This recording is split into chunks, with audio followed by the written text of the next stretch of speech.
Oops, looks like you could use a drink. My treat.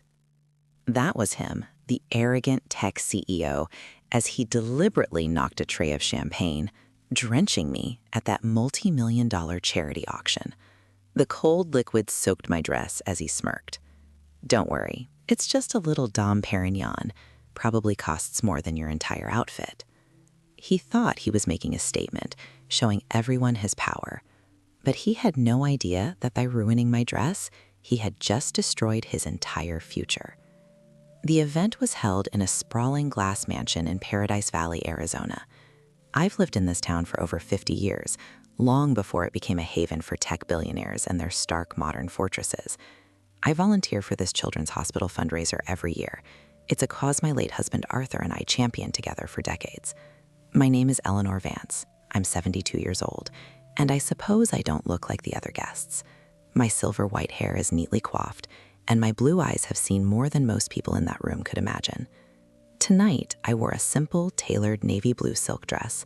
The only jewelry I had on were the pearl earrings Arthur gave me on our last anniversary. I was there to work, not to be seen. He, on the other hand, was there for no other reason than to be seen. His name was Caden Reed. The name was as sharp and new as he was. I'd read about him in the business journals. A tech mogul who had made a fortune on some app that sold people's data. He was maybe 34, with skin that had an artificial year-round tan and teeth that were a little too white. He wore a slim-fit designer tuxedo, but had left the tie off, a calculated attempt to look both formal and rebellious. On his wrist, a gold Rolex Daytona gleamed under the recessed lighting, catching the eye of everyone he passed. He moved through the crowd not like a guest, but like a conqueror, expecting the seas of society to part for him. I was at a small table near the entrance to the main hall, organizing the name cards for the benefactors' dinner. The task required precision, and my movements were slow and deliberate. I was helping my old friend, Margaret Gable, find her table assignment when Caden Reed and his small entourage first brushed past. He didn't so much walk as swagger, his shoulders broad, his chin held high. He bumped my shoulder hard enough to make me stumble, sending a few place cards fluttering to the floor. There was no apology, not even a glance in my direction. He just kept moving, his voice a low, confident boom as he laughed at something one of his friends said. I sighed, bent down slowly to retrieve the cards, and continued my work. A few minutes later, he was back, pacing impatiently near my station, tapping a shiny loafer on the polished marble floor. He was waiting for someone, and my quiet presence seemed to be an irritation to him. He let out an exaggerated sigh, loud enough for me to hear clearly. "Can you be any slower?" he muttered, not to me, but to the air, as if I were a piece of furniture. I chose to ignore him. I've learned in my life that engaging with a bull only encourages it to charge. I focused on alphabetizing the cards. This, it seemed, was the wrong thing to do. My refusal to acknowledge his importance only fueled his arrogance. He wanted a reaction. He needed to prove that he was the most significant person in any room he occupied, and my quiet dedication to a simple task was an affront to his ego. That's when he saw his opportunity. A young caterer, nervous under the pressure of the high-profile event, was walking past with a silver tray laden with flutes of champagne. Caden's eyes darted from me to the tray, and then back to me. A small, cruel smile played on his lips. It was a look of pure, premeditated malice. I knew what was about to happen a split second before it did. It was like watching a car crash in slow motion. He didn't just bump the tray. He angled his body, his elbow jutting out with precise, deliberate force. It was an act of assault disguised as a clumsy accident. The silver tray tilted violently. The sound of a dozen crystal flutes shattering on the marble floor was like a gunshot in the otherwise hushed room. But that wasn't the worst part. The worst part was the cold, sudden shock of the liquid as it cascaded down the front of my dress, an entire tray of champagne. My simple navy silk was instantly soaked, the cold liquid seeping through to my skin. Gasps rippled through the nearby guests. The young caterer stood frozen, his face pale with horror, stammering apologies. but Caden Reed just stood there, that smirk plastered on his face. He looked down at me, drenched and shocked, and delivered his line. "Oops, looks like you could use a drink. My treat." His friends chuckled, a sycophantic chorus to his cruelty. The smell of expensive champagne filled the air, mingled with the scent of his cloying cologne. I looked up at him, my expression unreadable. I didn't cry. I didn't yell. I refused to give him the satisfaction of a dramatic scene. I simply met his gaze. The silence stretched for a moment, and his smirk faltered just a little, perhaps confused by my lack of a hysterical reaction. He then doubled down, his voice dripping with condescension. "Don't worry," he said, gesturing at my ruined dress with a dismissive wave of his hand. "It's just a little Dom Perignon. Probably costs more than your entire outfit." That was it, the final, public twist of the knife. He had assessed me, my simple dress, my age, my volunteer status, and found me worthless. He had used his wealth as a weapon to humiliate someone he perceived as insignificant. The whispers started then, a low murmur spreading through the assembled guests. They weren't looking at me with pity anymore. They were looking at him with a mixture of shock and disgust. Without a single word, I turned away from him. I gave a reassuring nod to the terrified young caterer, a silent message that it wasn't his fault. Then, with as much dignity as I could muster, I walked away from the scene, the champagne dripping from the hem of my dress onto the floor, leaving a trail behind me. I went to a small powder room that the staff used. Thankfully, I had anticipated a long night and had brought a change of clothes, a simple but elegant black sheath dress I kept in my locker. As I changed, I could hear the auction beginning in the main hall through the vents. The auctioneer's voice was booming and cheerful, oblivious to the small, ugly drama that had just unfolded. When I was composed, I walked back out, not to the main floor, but to the observation balcony that overlooked the entire event. I stood in the shadows, watching. Caden Reed was back in the center of the room, holding court, the incident already forgotten in his mind. He was laughing, bidding ostentatiously on smaller items, throwing his money around. Then the main event began.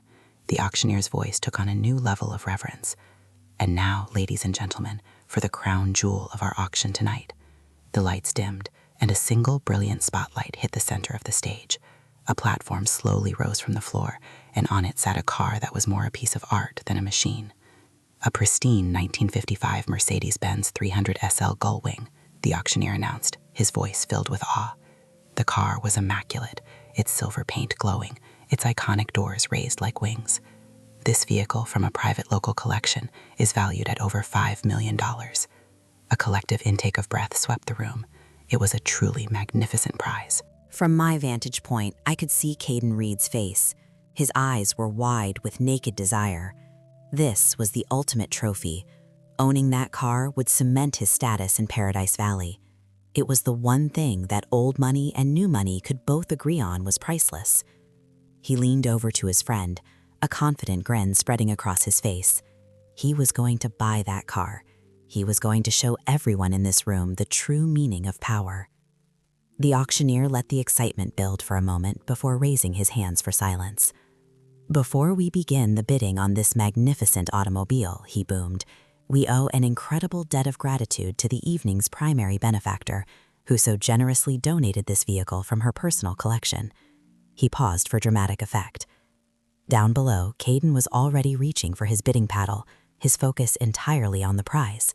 He wasn't even listening. "Please," the auctioneer continued, his voice resonating through the sound system, "a round of applause for the woman who made this night and this incredible donation possible, Mrs. Eleanor Vance." From my place in the shadows, I watched as Caden Reed froze. His head snapped up.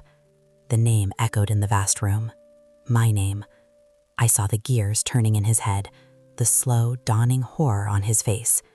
He glanced around wildly, his eyes searching the crowd. He looked toward the spot where he had humiliated me, as if expecting to see me still standing there, dripping with his champagne. Then his eyes fell upon the small engraved plaque at the base of the car's display platform. Even from a distance, the elegant script was clear. Donated from the private collection of Arthur and Eleanor Vance. The blood drained from his face. The confident smirk was gone, replaced by a mask of pure, unadulterated panic. The woman he had just assaulted in front of everyone wasn't just a volunteer. She was the one who owned the $5 million car he was about to bid on. She was the one who held all the power in that room, and he had just made the biggest mistake of his life. A round of applause broke out, polite but firm, echoing in the cavernous room. From my place on the balcony, I watched Caden Reed.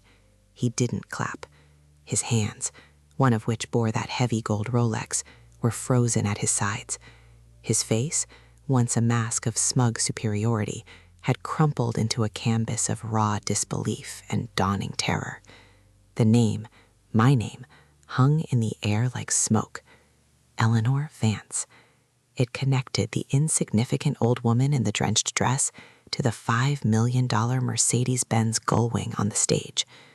The whispers that had followed my humiliation now returned, but their tone had changed completely. They were no longer murmurs of pity for me, but sharp, venomous daggers aimed directly at him. I saw one of his friends, a younger man in a similarly flashy suit, take a subtle step away from him. Then another. His small circle of influence was dissolving in real time, the members melting back into the larger crowd, their faces suddenly averted. They didn't want to be associated with the man who had just publicly attacked the event's most important benefactor. Caden's eyes darted around the room, a cornered animal searching for an escape route. He was looking for me. His gaze swept the main floor, the tables, the stage, but I remained in the shadows of the upper level. I watched as the social geometry of the room reconfigured itself around the black hole he had become. People angled their bodies away from him. Conversations near him died down, only to reignite a few feet further away. For a moment, I didn't feel anger. I felt a profound sense of melancholy. I thought of my Arthur.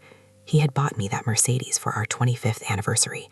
We used to drive it up to Sedona on autumn weekends, the engine humming a perfect tune. It wasn't just a car. It was a vessel of memories, of a life built on mutual respect and quiet dignity. Arthur would have been appalled by Caden Reed, not just by his cruelty, but by his emptiness. Arthur used to say that a man's worth wasn't in his bank account, but in his character. Caden had a $1 billion valuation and the character of a playground bully. Donating the car was my way of honoring Arthur's legacy, turning our private joy into public good for the children's hospital. And this man had tried to tarnish it all with a splash of champagne. My internal conflict wasn't about revenge. It was about principle. Letting his behavior stand without consequence would be an insult to everything Arthur and I had built. It was my responsibility to uphold a standard of decency in a world that seemed to increasingly reward men like Caden Reed. My simple plan had been to remain anonymous, a quiet volunteer as always. But his actions had forced my hand. I smoothed down the front of my black sheath dress, the replacement for my ruined navy silk. I took a deep breath and stepped out of the shadows, walking towards the grand, sweeping staircase that led down to the main floor. The moment I became visible, a new hush fell over the room. Every head turned. The auctioneer on stage paused, sensing the shift in the atmosphere. As I began my descent, the crowd below parted. It was like the Red Sea.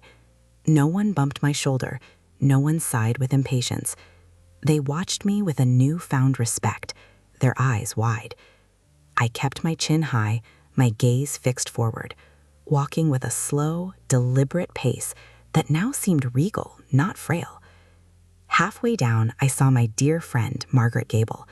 She was a formidable woman in her own right, draped in a classic Chanel tweed jacket.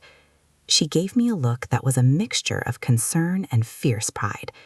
She understood. She knew I wasn't just walking down a staircase. I was reclaiming my space. As I reached the marble floor, Caden saw me.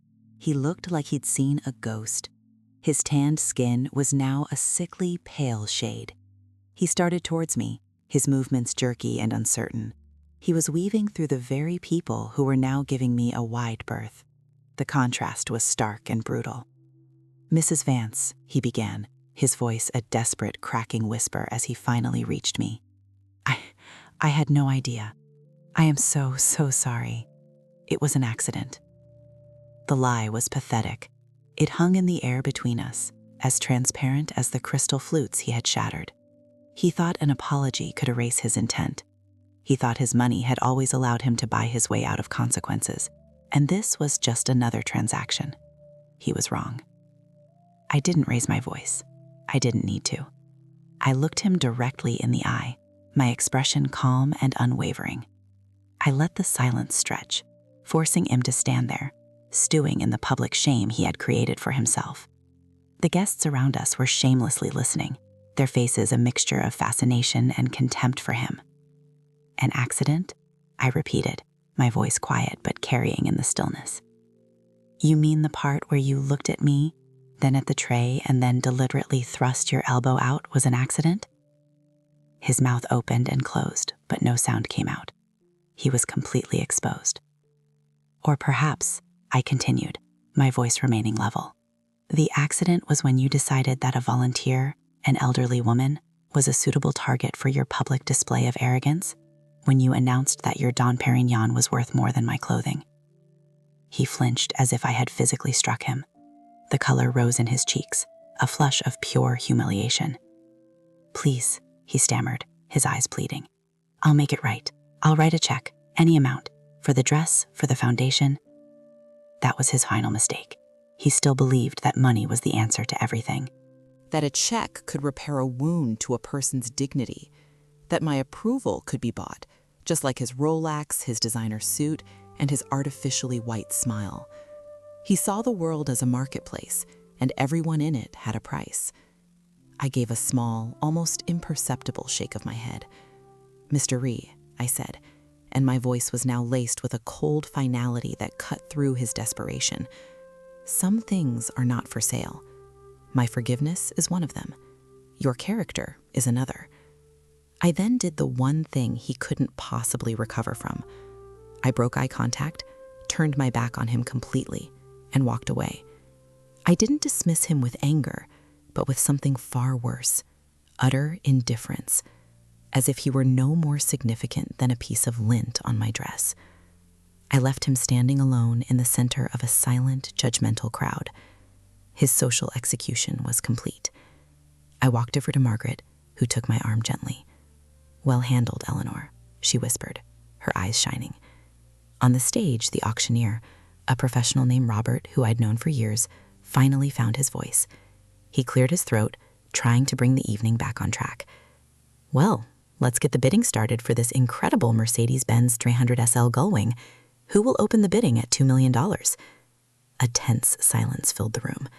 All eyes flickered between the magnificent car and the pathetic figure of Caden Reed, who was still frozen in place. This was his chance to prove his wealth, to try and claw back some semblance of power. But bidding on the car now would be an act of supreme arrogance, an admission that he had learned nothing.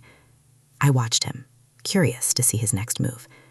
I saw the conflict in his eyes, the desire for the car warring with the crushing weight of his public disgrace. As Robert the auctioneer scanned the room for a bidder, I caught his eye. He looked at me, his expression questioning, asking for guidance. This was my event, my donation. The room was waiting for my cue. Slowly, deliberately, I gave him a single, subtle shake of my head. Just a small, almost imperceptible movement. But Robert, who had worked with me for 15 years, understood it instantly. A flicker of confusion crossed his face, followed by a slow dawning of comprehension. The room, noticing our silent exchange, grew even quieter. What did that signal mean? Why would the benefactor stop the auction of her own prize? Caden Reed stared at me, his face a mask of confusion and a new, rising tide of dread. He had no idea what I was about to do. My headshake was a tiny motion, but in that supercharged silence, it was a thunderclap. Every eye in that glass mansion was on me, then on the auctioneer, Robert, then back to me. They were trying to decipher the silent command I had just given. Caden Reed, standing alone in his self-made wasteland, looked utterly bewildered. He had no context for this power dynamic. In his world, money shouted. Here, true influence whispered. Robert's professional smile flickered for a fraction of a second. He had been the auctioneer for this fundraiser for over a decade. He'd seen me in jeans, setting up tables in the morning, and in gowns bidding millions by evening. He knew my signal wasn't a whim. It was a decision. He stalled beautifully, taking a sip of water, adjusting his microphone, giving me the seconds I needed. My friend Margaret squeezed my arm. "Eleanor, what are you doing?" she whispered, her voice tight with concern. "That's $5 million for the children's wing." "Some donations come at too high a price, Maggie," I answered softly, patting her hand. My internal conflict was sharp. Margaret was right. The hospital needed that money. My late husband Arthur and I had pledged to fund the new cardiac unit, and the sale of the gull wing was the cornerstone of that promise. Pulling it from the auction could mean a massive shortfall. Was I letting my personal pride, the sting of a public humiliation, jeopardize the well-being of sick children? But then I looked at Caden Reed. I saw the naked greed in his eyes as he stared at the car. For him, it wasn't a piece of history or a contribution to a noble cause. It was a conquest, a shiny object to prove his dominance. If he won it, the story wouldn't be about the hospital. The story, his story, would be about how he, Caden Reed, publicly shamed a volunteer and then bought the prize right out from under her nose. He would twist this entire evening into a testament to his own power. He would poison Arthur's legacy. I couldn't let that happen. The money was vital, but the principle was absolute. The spirit of the gift mattered. Arthur always believed that how you gave was just as important as what you gave. Allowing that car, a symbol of our love, to fall into Caden's hands would be a betrayal of everything we stood for. My decision solidified. It was no longer a conflict. It was a certainty. With a calm I didn't entirely feel, I released Margaret's arm and began walking toward the stage. Once again, the crowd parted for me. The sound of my low heels on the polished marble floor was the only sound in the room. It was a slow, deliberate walk. Every step was a statement. I wasn't rushing. I wasn't angry. I was in control. I could feel Caden's eyes burning into my back. I imagine he thought I was walking to the stage to confront him further, to make an even bigger scene. His mind couldn't process any other possibility. He saw the world through a lens of conflict and domination, and he was likely bracing for another attack. I didn't even glance in his direction. My focus was on Robert. I walked to the side of the stage and ascended the small set of stairs. Robert met me near the podium, shielding our conversation from the audience with his body. "Eleanor," he murmured, his voice low and professional, but his eyes were full of questions. "Is everything all right?" "Everything is fine, Robert," I said, my voice steady. "But I am withdrawing the car from the auction." He blinked. "Withdraw? Eleanor, we have pledges based on this. The press is here. This is the highlight of the night." "I am aware," I said calmly, "and I will personally cover the difference. The hospital will not lose a single dollar. In fact, I will ensure they get more. But that man," I gave the slightest nod in Caden's direction, "will not be allowed to bid on my husband's car. He is not worthy of it." Robert looked from me to Caden, who was now sweating visibly under the spotlights. He saw the remnants of the champagne stain on the marble floor near the entrance. He saw the scornful looks on the faces of the other guests. He put the pieces together in an instant. His jaw tightened. "I understand completely, Mrs. Vance," he said, his professional demeanor now warmed by a protective loyalty. "What would you like me to say?" I gave him his instructions, simple and direct. Then I turned and walked, not back to my seat, but to a chair reserved for the board members at the front, taking a seat next to the hospital's chairman, Dr. Alistair Finch. He looked at me, puzzled. I just gave him a reassuring nod. Robert stepped back to the microphone. The room was so quiet you could hear the hum of the air conditioning. "Ladies and gentlemen," Robert began, his voice resonating with authority, "there has been a change of plans regarding our final auction item." A collective gasp went through the crowd. Caden Reed's face went from pale to ashen. He looked like his entire world was collapsing. He had come here tonight to acquire the ultimate status symbol, to crown himself king of Paradise Valley. Instead, He was being publicly and systematically dismantled. At the request of the donor, Mrs. Eleanor Vance, Robert continued, his gaze sweeping the room but pointedly avoiding Caden. The 1955 Mercedes-Benz 300 SL Gullwing has been withdrawn from the auction. The shock in the room was palpable. It was a stunning turn of events. Whispers erupted like wildfire. No one had ever seen anything like it. Withdrawing the main prize at a multi-million-dollar charity gala was unheard of. It was a social nuclear bomb, and Caden Reed was at ground zero. He just stood there, his expensive tuxedo suddenly looking like a cheap costume. The Rolex on his wrist seemed gaudy, not impressive. He was a man who had built his identity on the idea that he could have anything he wanted, and I had just shown him, and everyone else, that there was a world of value his money could never touch. But I wasn't finished. Punishing him wasn't enough. I had to reaffirm what the night was truly about.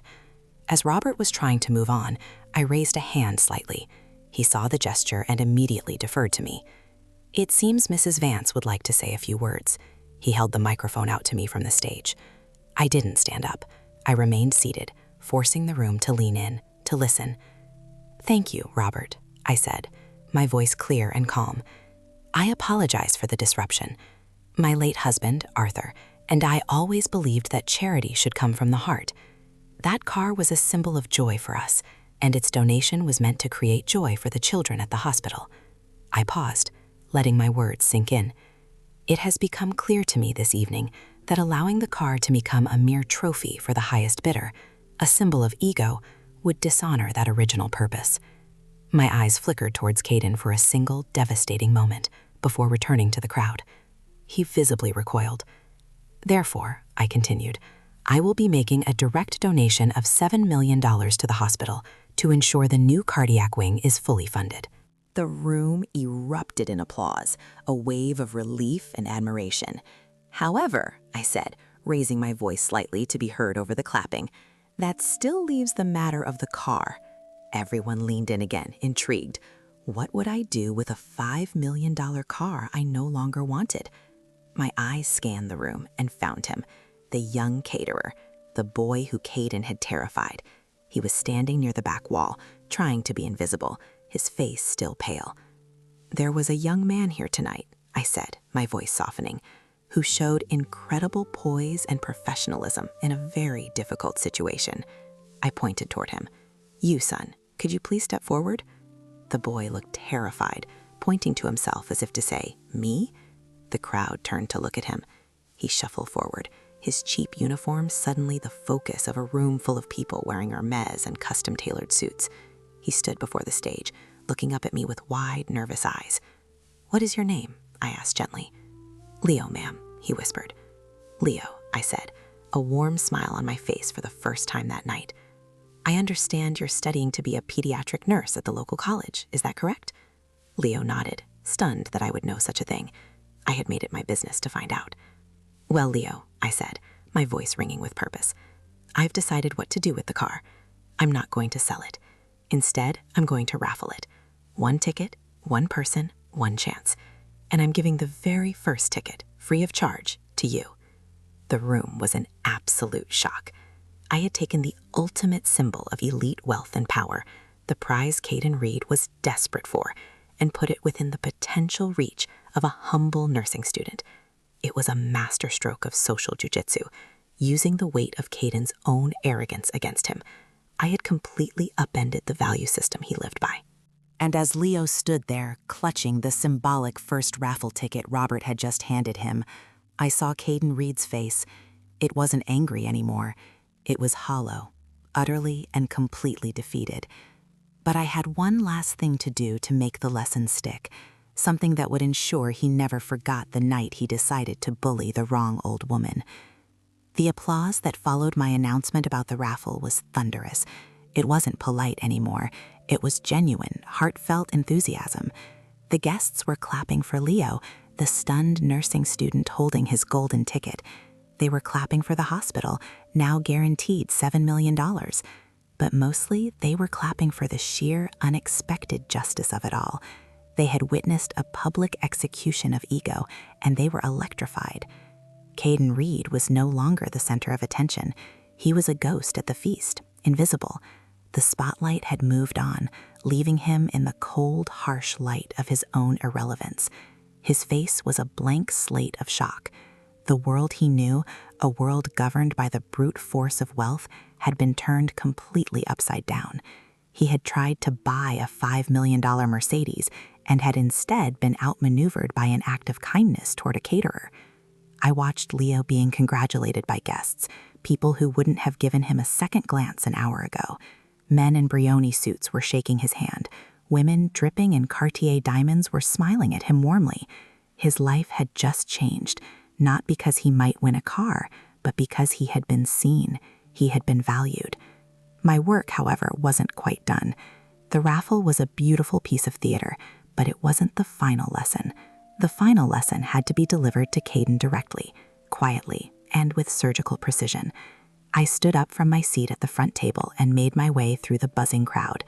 People tried to stop me, to congratulate me, but I offered a polite smile and kept moving. My destination was the shell of a man still standing alone in the middle of the room. As I approached, the circle of empty space around him grew, the crowd sensing a final act was about to unfold. He saw me coming and flinched. He looked like a man preparing for a final, fatal blow. His shoulders were slumped, his expensive tuxedo now looked rumpled and ill-fitting.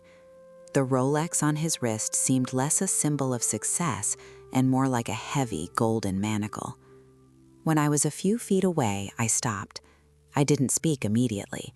I just looked at him, my expression not of anger or triumph, but of something closer to pity. "Mr. Reed?" I said, my voice low, for his ears only. The surrounding guests respectfully kept their distance, though I knew they were watching intently. He couldn't meet my eyes. He stared at a point on the floor just past my shoes. "Mrs. Vance?" he mumbled, his voice hoarse. "There's nothing I can say." "You're right about that," I agreed softly. "So instead, you're going to listen." He finally looked up, his eyes filled with a mixture of fear and resignation. "Tonight," I began, "you thought you could use your money to make yourself feel powerful. You did it by trying to make someone you perceived as weak feel powerless. That was your fundamental mistake. You don't understand where real power comes from." I gestured subtly to the room around us. "This isn't about the money, Mr. Reed. It's never been about the money. I know men who could buy and sell your entire company before breakfast, and they wouldn't dream of behaving as you have. They have nothing to prove."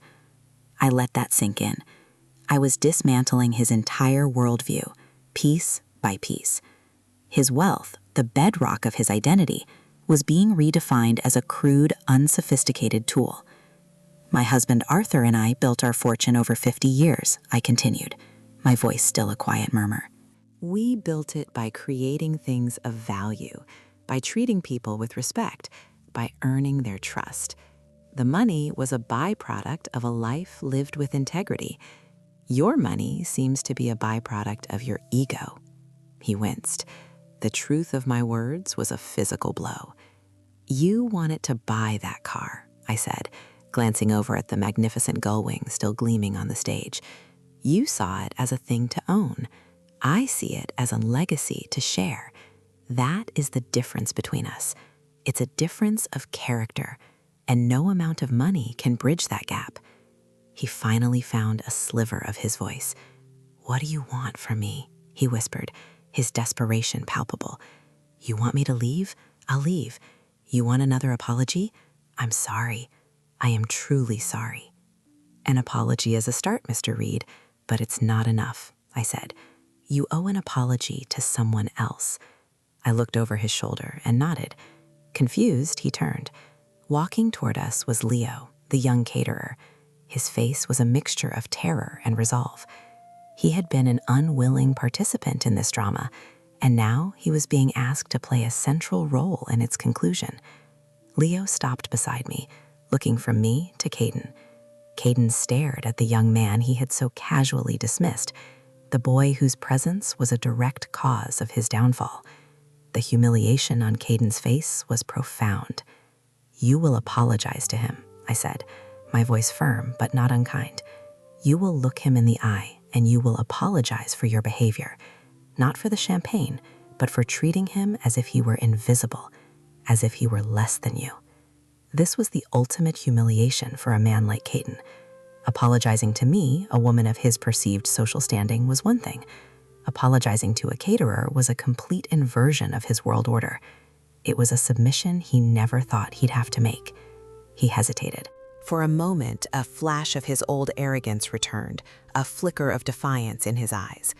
He glanced around at the watching crowd, his pride warring with his desperation. He knew that refusing would be his final, irrevocable social suicide in this town. Slowly, painfully, he turned to Leo. He swallowed hard. I'm sorry," he forced out, the words tasting like ash in his mouth. "My behavior was unacceptable. I apologize." Leo, to his immense credit, just nodded. He didn't gloat. He didn't say a word. He simply accepted the apology with a quiet dignity that made Caden's earlier swagger look even more pathetic. "Thank you, Leo," I said, giving the young man's arm a gentle squeeze. "You can go and enjoy the rest of your evening." Leo gave me a grateful look and retreated, melting back into the crowd, his ordeal finally over. Now it was just Caden and me again. The air was thick with the unsaid. He had done what I asked. Now what? "One last thing," I said, my voice dropping even lower. "The raffle for the car. I'm selling tickets for $1,000 each. All proceeds, of course, go to the hospital." He looked at me, confused. "What does that have to do with me?" "You came here tonight planning to spend millions on that car," I said simply. "You still have the opportunity to contribute. You will walk over to that table and you will purchase 100 raffle tickets, a $100,000 donation. You will do it quietly. You will not make a scene. You will hand over your credit card and you will accept your tickets." I leaned in a little closer. "You will do this because it's the only path left for you to walk out of this room with a single shred of dignity. It won't buy you forgiveness, and it certainly won't buy you respect. But it will be a small, public acknowledgement that you understand the true purpose of this evening. It's not about what you can get. It's about what you can give." He stared at me, his mind racing. He understood the terms. It was a penance, a public penance, a $100,000 ticket to his own exile. It was a brilliant, final twist. He wouldn't win the car. The odds were still astronomical. But he would be forced to participate in the very system of charity and chance that I had created to rebuke him. He would be funding his own humiliation. Without another word, he turned and walked to the raffle table. The crowd watched his slow, defeated march. It was the walk of a deposed king. He spoke quietly to the volunteer, handed over a black Amex card, and accepted a thick sheaf of raffle tickets. He didn't look at them. He just held them in his hand like a bundle of worthless paper. My work was done. I had protected my husband's legacy. I had ensured the hospital would be funded. I had corrected a gross injustice. And I had done it all without raising my voice, using the very power he failed to understand, the power of quiet, unshakable integrity. I walked away from him, back toward my friend Margaret, leaving him to navigate the wreckage of his own making. The band started to play again, a soft jazz tune, and the life of the party slowly resumed, forever changed by the events of the night. Caden Reed didn't stay long. He slipped out a side door a few minutes later, his entourage long gone, a man utterly alone. And you? What would you have done? Would you have just taken the apology and the money? Or is there a point where a lesson is more valuable than any check?